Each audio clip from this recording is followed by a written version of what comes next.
And I hope that a lot of people can learn from it, because I think for any sports it's going to be advantageous. But not only that, like we said, for anxiety and just a normal life. Yeah. Lowering stress, improving health. Good. And this right side's moving easier than left, so get this left side moving as well. Better. Better. More on the left. You're going to fight it. Hold it, that's it. Hold on to it, hold it, hold it, hold it, hold it, hold it. More. Come on. Yo. How mate? How are you? Look at the hair. Right, we're here today with Jamie looking at breath training for bodybuilders. Nervous laugh. We're going to look at some stuff for recovery, because that's going to be less daunting for you. This morning I got a text saying, like, what are we actually going to do today? Because how hard is it going to be? We'll look at some breath holding that can really help with conditioning, which will be difficult, but then I'll teach you some of the recovery protocols that will help you manage what that's like. And then there's a really interesting bit that I'm hoping to see some differences in stability, or how strong in some upper body, sort of particularly pressing movements, maybe something as simple as a bench press. If we take some of the breathing mechanics and rib cage positioning and see how that plays with the scapula for a little bit of force output, which will probably be, you'll enjoy the recovery one. That one I'm hoping will make you feel stronger.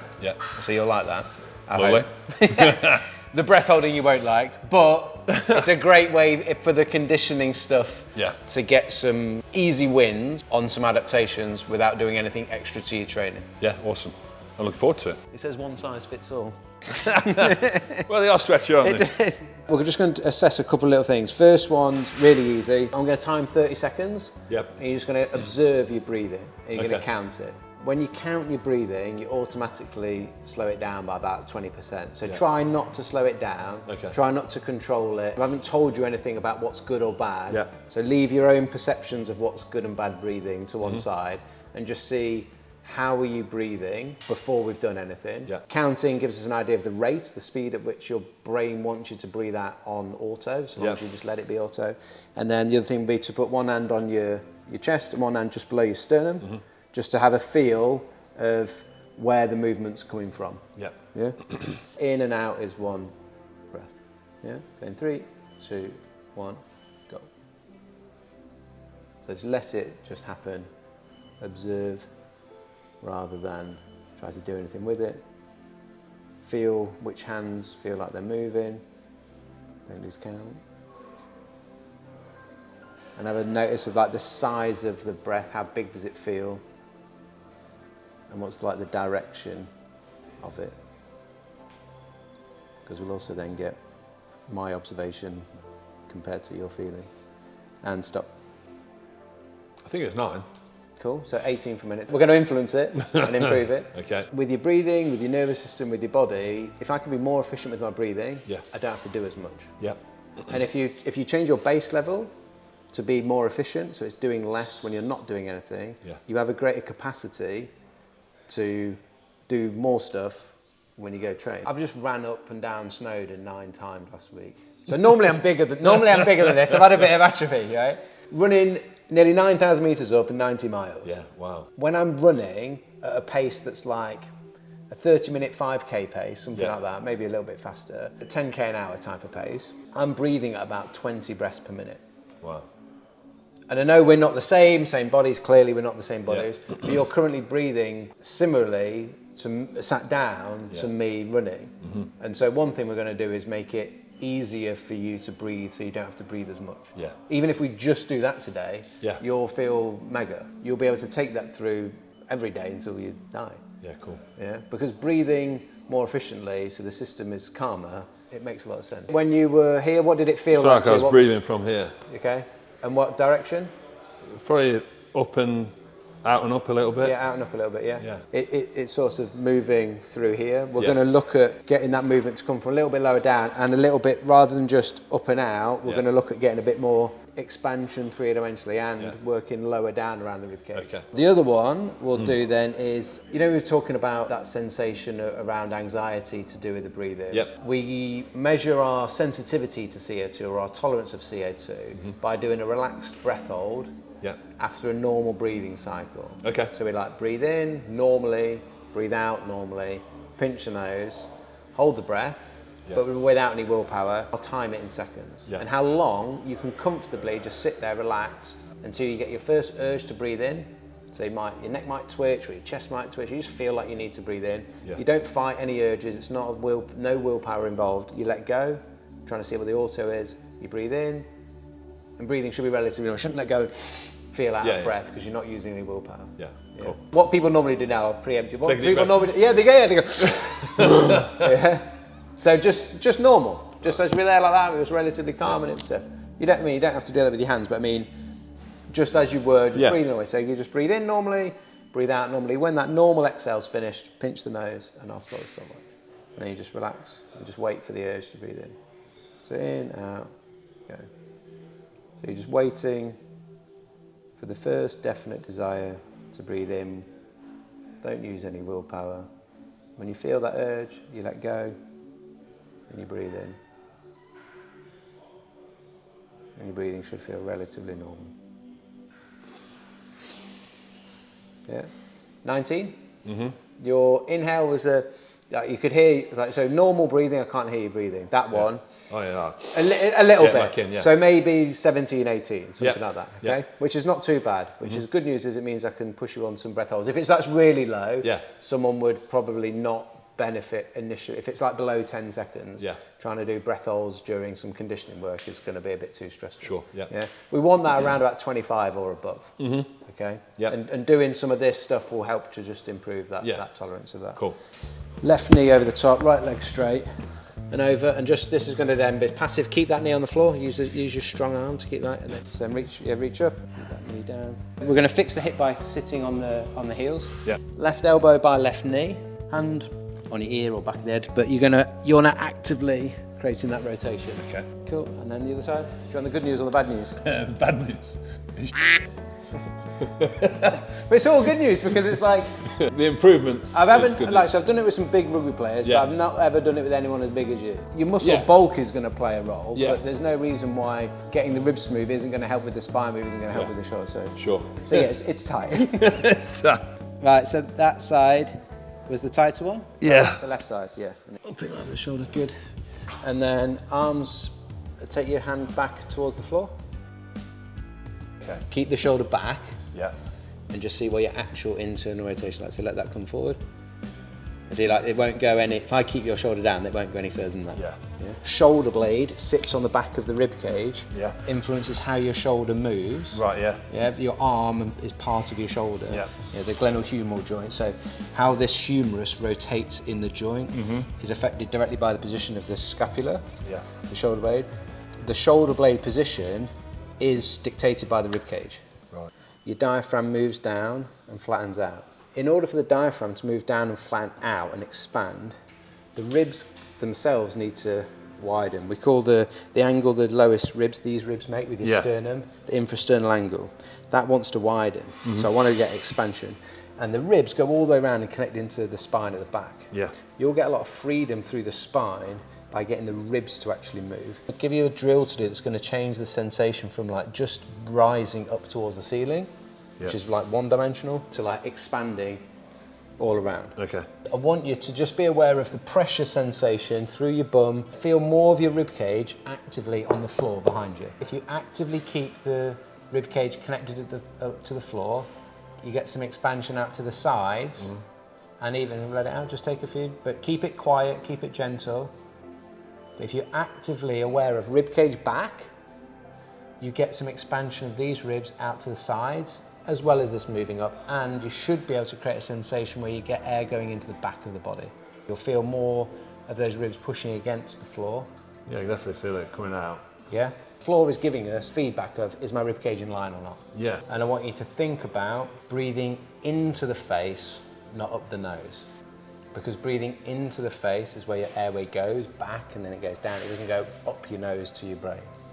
Okay, and I want you to put the tongue to the roof of the mouth. You can open your mouth for a second. I want you to try and seal the tongue, like to the roof of the mouth. You seal your tongue to the roof of the mouth, so it's fully sealed. You try and breathe in through your mouth. You can check if it's sealed. If you try and breathe in, you can't. Yeah. So seal the tongue to the roof of the mouth. You can't. Yeah. You can feel it. It like blocks it. Yeah. So Seal the tongue to roof of the mouth and then gently close the lips. So the tongue sealed to roof of the mouth helps support the airway. Teeth aren't touching, jaw's nice and relaxed. And then you're breathing into the face rather than up the nose. Keeping it nice and silent. These mechanics are going to take care of themselves if you keep the rib cage connected to the floor. It should feel easier, it should feel more effortless. You've got a wicked nose. No one's ever said that to you before, have you? But as in, like, you've got good airway. Yeah. I've got big nostrils. Yeah, no, it's good. Okay? Use your tongue to feel the whole of the top of your mouth. We can appreciate all of that space behind is above the mouth is the bottom of the nose. Like, this is just the tip of the iceberg between a magic trick and some functional anatomy. Yeah. Okay? So rather than going up, it can go back. Your airway goes back into the face. Wow, yeah. When people think about breathing up their nose, and we say, like, right, focus on your breathing, and they'll think, right, I've got to breathe in, and they'll go, and they'll breathe up the nose, and what happens? All of this goes up. Yeah. The diaphragm's here Yeah. and needs space to come down and flatten out and needs to expand. Just think about gently aligning that ribcage back so that when you breathe, you can feel my thumbs? Yeah. Make these thumbs expand, nice. Create length this way, but gently pulling that ribcage back so that you're connecting that ribcage with the scapula. And I want you to breathe now, good, into here. Push my thumbs back, there, better, yeah, nice. And this left side. Push into here.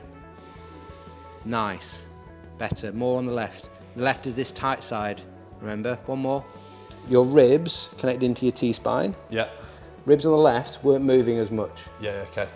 It connects to your spine. Yeah. So if the rib won't move and they're connected, they join, the rib won't move, your spine ain't gonna move either. Yeah. Yeah, so we're gonna free that up a little bit. So in here, I breathe in, and then I get stuck. I can't breathe, I can't expand anymore. So I hold the expansion, I don't come back down. I let a bit of air out, and then I breathe in again, and then I can expand a bit more. Hold that expansion, let a bit of air out, but don't collapse down. And then I do a third one, and then I get a bit more. It's like really stretching between the shoulder blades. At the top of this last one, when you're holding it, you're gonna, we're sending air on the inside to basically pump the back out more to free those ribs at the back. The ribs at the back have to move in this position. Yeah, good. Nice, hold that. Let some air out. Let some air out, but don't lose that, and then go again. Good. Let some air out. Last one. Good. The top of this one. Try and sneak a bit extra in. Go on. Bit more. Bit more. Yeah, good. That's it. That's literally it. That's literally it. Okay? Relax. Yeah. So if I'm feeling tight on this left-hand side, and as I'm doing it, I just shift over here. Okay. When I do that, I'm going to bias the left-hand side moving. Last one. Yeah. Try and suck some in. Yeah, and I feel that extra little pump in there, good, and slowly out. If I'm going to rotate to the right, my rib cage has got to rotate with me. Or my ribs themselves can be like the block for me not being able to move. If we can't move through the thoracic, it's hard for the scapula to move. If we can't move through the thoracic, it's hard for the ribs to move. If we can't move through the thoracic, it's hard for us to breathe. As I rotate to the right, that rib cage is rotating to the right. The ribs on the right, they were moving away from my midline, away from the spine, like when we inhale. The ribs on the left, even though they're going to the right, relative to my spine, they're getting closer to my spine, more like a exhale. So we use a strong inhalation on the right and a forceful exhalation on the left to govern more movement of the ribs to allow for that rotation. If you put your hands on your abs, do a forceful exhale. You feel your abs tighten. Yeah.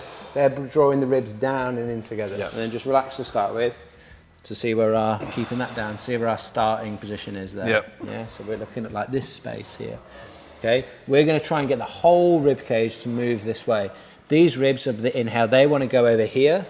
And then this is the exhale, these ribs down and in together, and it's going to force that rotation up, and you can like bring yourself round with it. Okay, so do 3 of those big inhales here, expand this side, focus on this side, and breathe in again. Force this side, open, more, and then again, one more. Force this side, open, and then force it out the left. You want a strong exhale out of the mouth. And drive that rib cage. So those ribs coming down and in, There you go. Last one. Good, relax. Feel that? Yeah. Get these ribs moving. And then the force flexor. Good. Driving this down. Real, now slow on the exhale. Slow.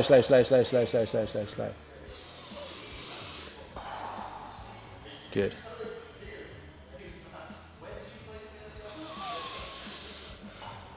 There you go, relax there. Nice.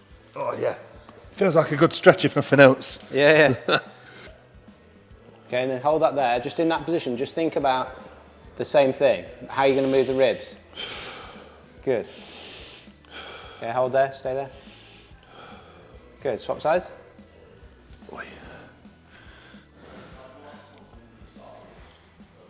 Good, that's your tighter side.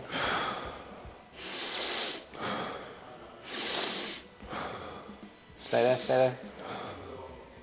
Nice. Cool. How's that feel? Oi. Wait I for could it. see the ceiling. Yeah, I know, you can see that. Yeah. That's where you started. Yeah, it's like...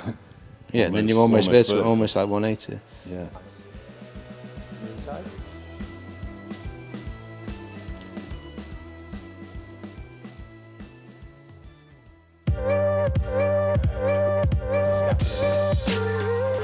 This is like the top of your push-ups that we did over there, yeah? Imagine that I've got my hands on your back, breathe and get that back, pushing into the bench. Thinking about breathing into the back, rib cage at the back connected to the bench. Lightweight. Yeah. I felt all right. Definitely more to think about when there is weight there. Yeah. But it feels comfortable. Definitely focusing more on my breath, so Yeah. that'll become more natural with time, I guess. Does it make sense? That scapula sits on your rib cage. It can't not. It has to. So Yeah. if your rib cage is like up here and tilted back, is out of line. A lot of the time as well, with things like pressing, you'll be told in bodybuilding terms, retract your scapula. Yeah. Like pinch it together almost to create that arc. You've got to let the scapula move. It needs to move to facilitate it. It can't stay pinned back there. Well, overhead it definitely kind of has to upwardly rotate. Yeah, sure, it makes sense. And you see the classic thing when if we're pressing overhead, the compensation through the spine is to make it a little bit less vertical, make it more of a horizontal press. But again, you're manipulating the rib cage. For me, when I understand the rib cage, then start to understand how it's affecting the whole of the kinetic chain above and below. Because at the minute I'm struggling with like my lower back. I've done for years. Okay. So any type of squatting. Well, so that breathing is going to help stabilise your lumbo-pelvic hip complex. So the lower back, as you integrate that expansion around here, you're providing some like intra-abdominal pressure in that area that helps to stabilise it. Yeah, great. Hold it. More. Come on. Yeah. Challenging your mechanics. The urge to breathe is strong. So this was the one I said you're not going to like. Very easy ticking over pace, and you're going to focus on your breathing. A low level aerobic. You might be ticking over at like 60 RPM, something like that. Yeah. You've got two things happening at the same time. You've got like your exercise intensity, and then you've got your breathing. And what happens is you increase your exercise intensity, heart rate goes up, breathing rate goes up. Now, rather than carrying on increasing the intensity that you're working at, if you want a little bit more of a recovery style session, then rather than cranking my exercise up, I can bring my breathing down, and then I've still got that disparity. A simple guide for you with like your aerobic base level work is keeping it through the nose, keeping it nasal, and keeping it like nice and soft and gentle.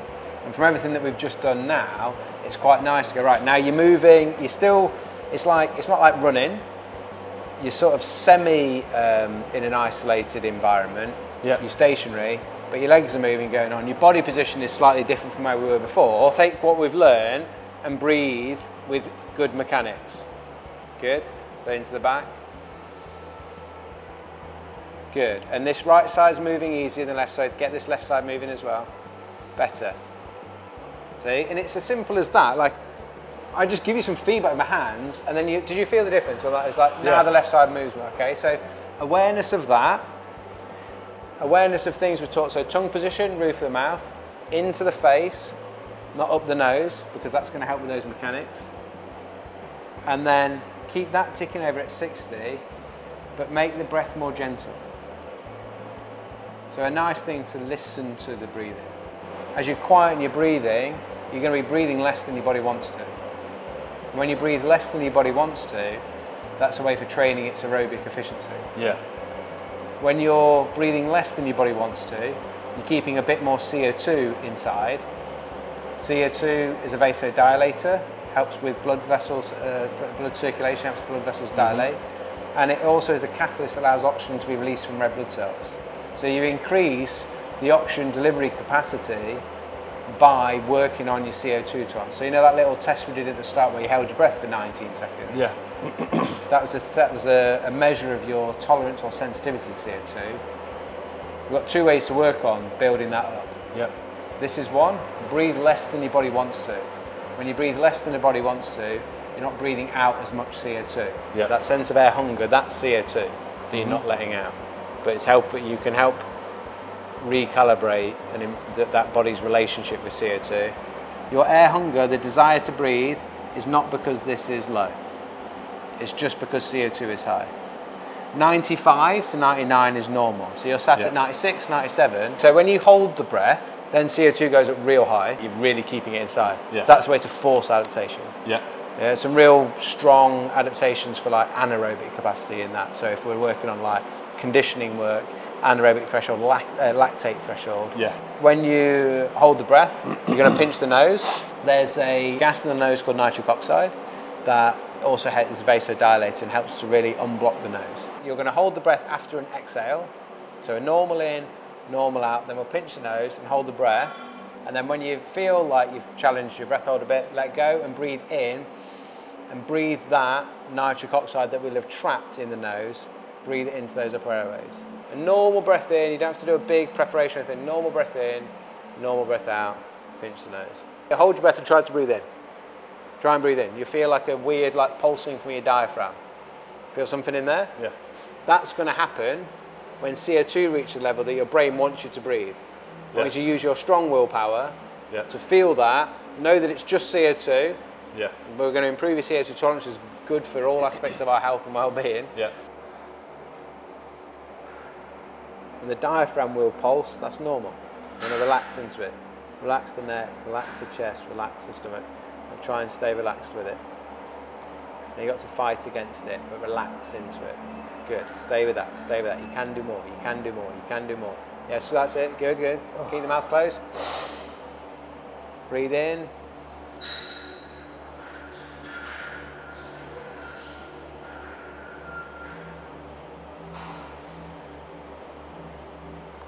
So the breathing after feels fine now. Yeah, you're recovering your breathing well now. Yeah.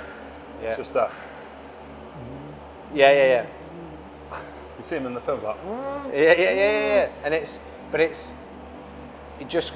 let's try one more. You're just gonna try to keep that. It's just so mentally, we're not suffocated. We're not low on oxygen. We're just trying to keep a little bit of CO2 inside. It's gonna be uncomfortable. Did you feel the diaphragm like? Yeah, it's more. The urge to breathe is coming more like from here. Yeah. So try to stay relaxed through there. Okay, I'm going to try and zen it out. You need to try and zen it. Swallowing helps. Like swallow is part of like that reflex. So swallowing can help. Yeah. And trying to like stay. It's weird because you've got to fight it. Yeah. But you've got to stay relaxed. Okay. Right. If you do one of those, like we call them blocked inhalation. If I hold my breath but try to breathe in, I get that weird urge to, but I'm not going to let any air in. That urge is going to come on its own. Yeah. But you're going to fight against it. But try to relax into it. Let's go. You're going to relax into the urge, but you're going to fight it. You're going to fight it. You're going to fight it. Hold it. That's it. Hold on to it. Hold it. More. Come on. Yes, better. Go on. Bit more. Yeah. Now keep the mouth closed. Fill from the bottom up. Good. Control the exhale. Challenging your mechanics. The urge to breathe is strong. Challenging the mechanics. Get control of the exhale. So you recover your breathing way better. And that was much stronger.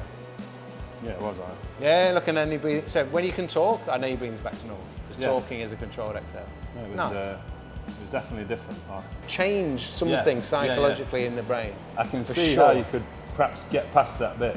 You weren't really making much progress until that last one. Yeah. But then you got to that like, oh, I can see it. You're like, and it feels like I'm suffocating. Yeah, it's weird. And I'm doing it to myself. Weird. There's a lot of weird stuff going on with it. Even though I know I've got plenty more oxygen in the body. It didn't take much increase in CO2 for you to be really quite not happy with it. But you mentioned about feeling anxious about to do X, so that's expected. You will really find something empowering about just getting through that odd sensation, I promise. Wicked. And physiologically, the CO2 is helping us be more resilient to anxiety. Yeah, sure. Let's finish you with some recovery. Yeah. Right, so we come straight off the bike. If you have your hands on just outside the wrist so you can feel to start with. We're expanding three-dimensional around. It starts low down. As it comes into the chest, you're getting wide, you're filling into the back. That just help you initially just get that sense of gaining back control of your breathing.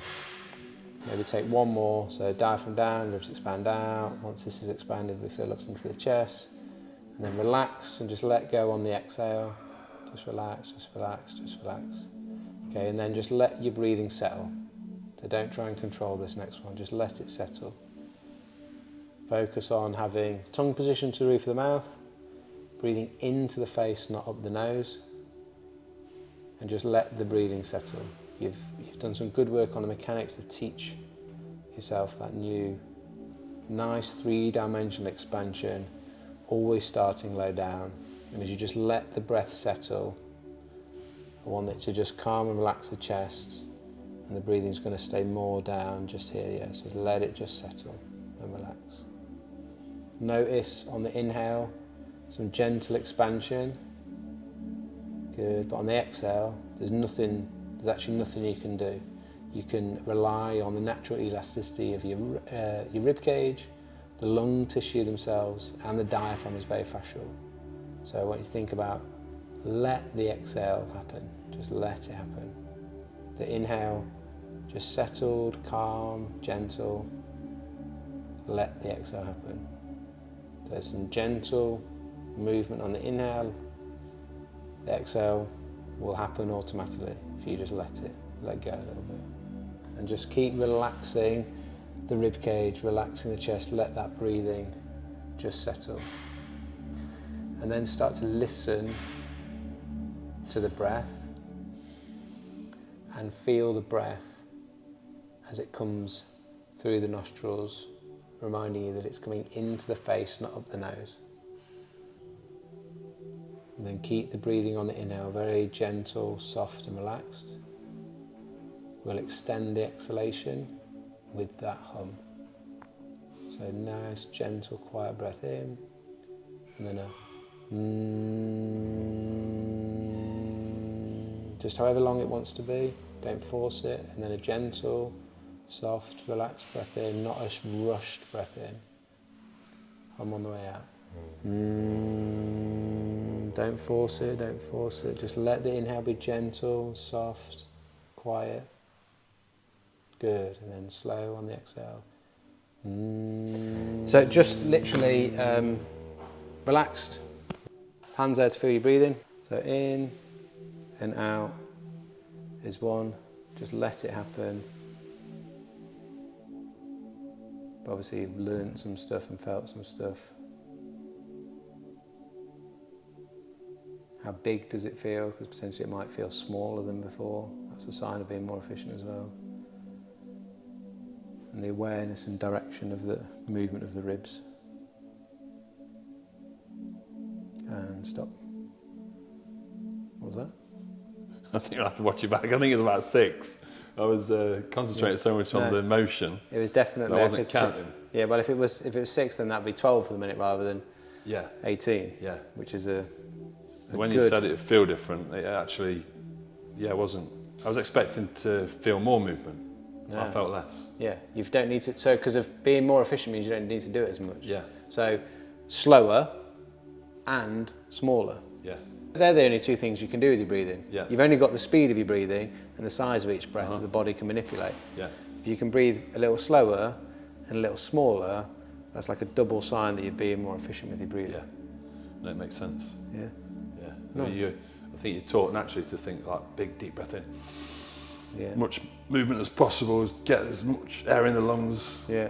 Whereas you put the pulse oximeter on and you're already full. Yeah. So you're wasting your time trying to put more oxygen into something that's already full. You Yeah. can't put more water in your water bottle. No, you just once it's full, it's put just a more waste of energy into time. the You put in, thing. yeah, exactly. Yeah. And importantly, when you take a big breath in, what's your out breath like? Yeah, it's got to be. It's going to be big. Yeah. You can offload up to a third of your CO2 in one break breath. Whereas you can't manipulate your oxygen. No. It doesn't change so much. You only manipulate your oxygen when you hold your breath. Yeah. 75% of the oxygen you breathe in, you breathe out. Yeah. The inhale it's not irrelevant, but it's not, No. it's not doing what we think. But that's just, we don't get taught, and then just, for whatever reason, our misconception of it is exactly as you say. I think, take this big breath in. You're not getting any more oxygen in because it's already full. But what you are doing is getting rid of CO2, which is a problem, because then you become more sensitive to it. Yeah. Awesome. Nice. Right, thank you, buddy. Yeah, no, thank you. A pleasure. Thanks for having us down. No, it's definitely something that's going to be used in the training moving forwards, and I hope that a lot of people can learn from it, because I think for any sports it's going to be advantageous. But not only that, like we said, for anxiety and just a normal life, lowering stress, improving health, and I imagine things like sleep and recovery. Like recovery is obviously a given.